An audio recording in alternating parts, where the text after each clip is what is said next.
The situation in the Middle East is growing more dire by the hour.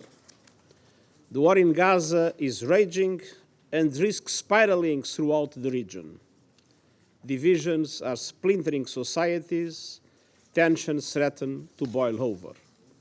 Lebanon, Libya, Liechtenstein, nothing can justify the deliberate killing, injuring, and kidnapping of civilians or the launching of rockets against civilian targets.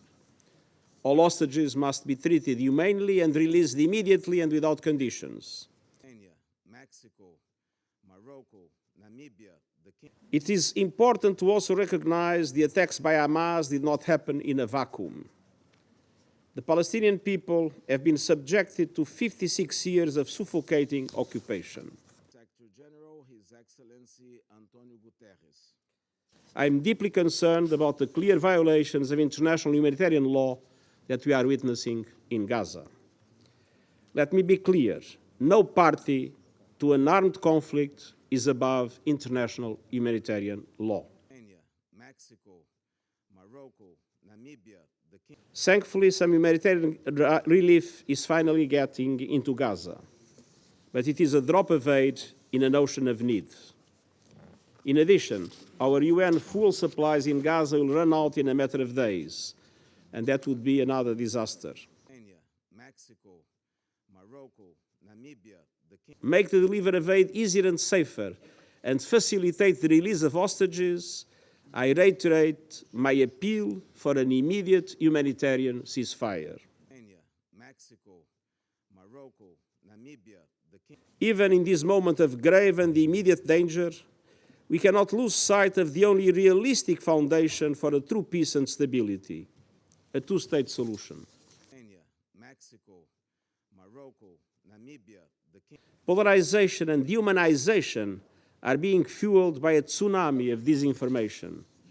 We must stand up to the forces of anti-Semitism, anti-Muslim bigotry, and all forms of hate. Mr. President, Excellencies, members of the security. The risk of significant further deterioration in the situation of the occupied West Bank or spillover of the conflict in the region remain significant.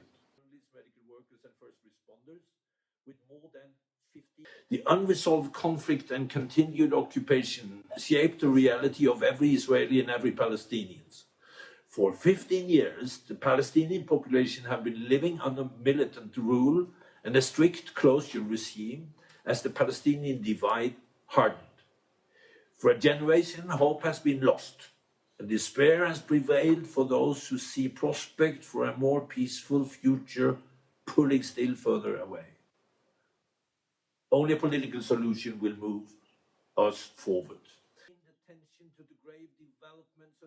Agreement on the resumption of aid deliveries and the release of a small number of hostages over the past few days shows that through diplomacy and negotiations, humanity can prevail, and we can find humanitarian solutions, even in the depths of this conflict. Thank you for this opportunity to update the Security Council on behalf. If we are to prevent any further descent into this humanitarian catastrophe, dialogue must continue to ensure essential supplies can get into Gaza at the scale needed, to spare civilians and the infrastructure they depend on, to release hostages, and to avoid any further escalation and spillover. The world is looking to the member states around this council to play its part in leading the way. I echo the Secretary General's appeal for an immediate humanitarian. We are here today to stop the killing, to stop the massacres being committed against the Palestinian people. The ongoing massacres being deliberately and systematically and savagely perpetrated by Israel, the occupying power, against the Palestinian civilian population under its illegal occupation must be stopped. The Security Council has a duty to stop them. The international community is obliged under international law to stop them. It is our collective human duty to stop them. Now, continued failure at this council is inexcusable.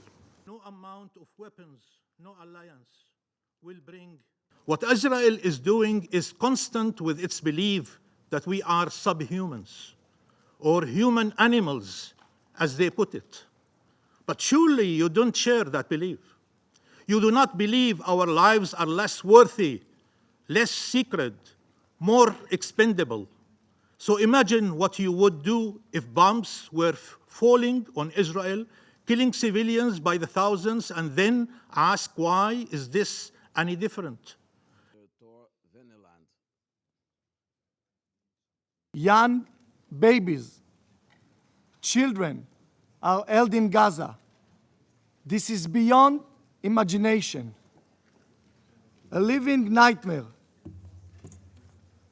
Ofri, 10 years old. Avigail, 3 years old. Maya, 17 years old. Raz, 4 years old. Aviv, 2 years old. Ariel, 4 years old. Kfir, little Kfir, only 9 months. Yuval, 8 years old. Ofir, 17 years old. There are just a few of the many children and babies that have not seen evil. They have not caused evil, but they are victims of evil. These kids witness horror which cannot, after the most vicious and brutal terror attack in the modern history. If all nations do not stand decisively and clearly by the innocent orphans left alone in the world, by the kids that were slaughtered while dancing at sunrise, by the Holocaust survivors, murdered or kidnapped. Stand by Israel on our mission to eliminate the monsters from the face of the earth. Do I want to remember this world upside down?